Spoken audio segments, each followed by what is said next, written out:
আশা করতেছি যদি বিএনপির সাথে আমরা যাই তাইলে ইনশাল্লাহ এই আসন আমি পাবো। 1981 সনে হযরত হাফিজ হুজুর রহমতুল্লাহি আলাইহি এখান থেকে ইলেকশন করছিলেন প্রেসিডেন্ট পদপ্রার্থী। ওই সময় থেকে আমি এই এলাকায় কাজ করতেছি। মুফতি ফজলুল হক আমিন সাহেব 88 থেকে নির্বাচন করছেন, 96 নির্বাচন করছেন, তারপর 2001 নির্বাচন করছেন, 2008 করছেন। আমি সব নির্বাচনে ওনার প্রধান এজেন্ট ছিলাম এবং এই এলাকার প্রত্যেকটি পাড়া মহল্লায় গ্রামে গঞ্জে সব জায়গায় আমি চষে বেড়াইছি। আশা করি আমাকে সবাই চিনবে এবং আমি প্রত্যেক গ্রামে গ্রামে গেছি। আমি নিশাব এমপি হওয়ার পরও 5 বছর পর্যন্ত ছিলাম একসাথে, আর নির্বাচনের জন্য তো গেছি, সব জায়গায় আমি ওয়ার্ক করছি। সেই হিসাবে তখন থেকে আমার একটা খেয়াল ছিল যে একদিন হয়তো আমি নিশাব হুজুর থাকবেন না, বা যদি পরিস্থিতি এরকম হয় যে হুজুর নির্বাচন করতে পারবেন না, তো আমি এখান থেকে নির্বাচন করব। তখন থেকে আমার এই খেয়াল ছিল। আজকে হযরত আমিন ইসাব রহমতুল্লাহ আলাইহি দুনিয়াতে নাই, উনি দুনিয়া থেকে চলে গেছেন।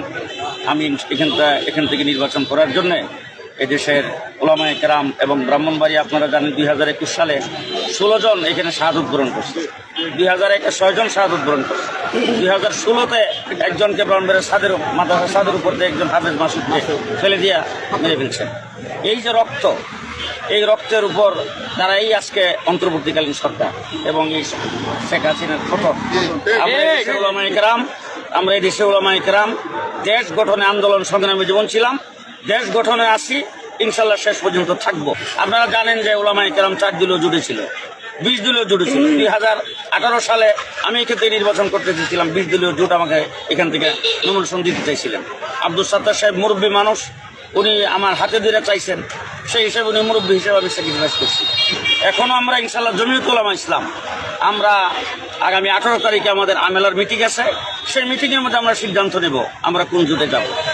আশা করতেছি যদি বিএনপির সাথে আমরা যাই তাইলে ইনশাল্লাহ এই আসন আমি পাবো। জামাত ইসলামীর সাথে আমরা কেমনে একমত হই, তাদের তো আকীদা ভালো না।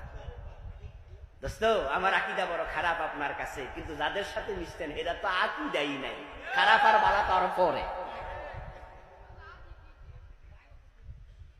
কারণ যারা নির্দ্বিধায় ঘোষণা দিয়ে বলে আমরা শরিয়া আইন মানি না, ওদের সাথে আপনারা একমত হন, তাদের সাথে বসেন, তাদের সাথে জোট হবেন, তাদের সাথে হালুয়া রুটি বাগাবাগি করে খাবেন।